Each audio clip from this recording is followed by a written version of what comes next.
సింహరాశి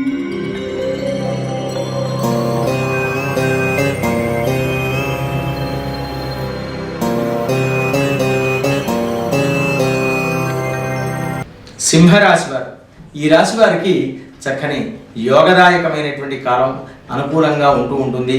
ఉద్యోగ ప్రాప్తి కొరకు ప్రయత్నాలు ముమ్మరంగా సాగిస్తూ ఉంటారు. అయినప్పటికీ కూడా అంత ఆశాజనకంగా సాగనప్పటికి కూడాను ప్రయత్నాలు మాత్రం బాగానే చేస్తూ ఉంటారు. వ్యాపారస్తులు కూడా కొత్తగా వ్యాపారం ప్రారంభించాలనేటువంటి ఆలోచన కలిగినప్పటికీ కూడా ఆ సాహసం అనేటువంటిది చేయలేక, ముందు అడుగు చేయలేక మళ్ళీ మొదటి చందంలాగానే సాగుతూ ఉంటుంది. అయినప్పటికీ కూడా ఆర్థికపరమైనటువంటి పురోభివృద్ధి బాగానే ఉంటుంది. ఉన్నటువంటి వ్యాపారంలో మంచి లాభాలు అనేటువంటివి చక్కగా గడిస్తూ సుఖ సంతోషాలతో కాలం గడుపుతూ ఉంటారు.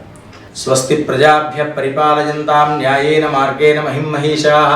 గోబ్రాహ్మణేభ్యః శుభమస్తు నిత్యం. లోకాః సమస్తాః సుఖినో భవంతు.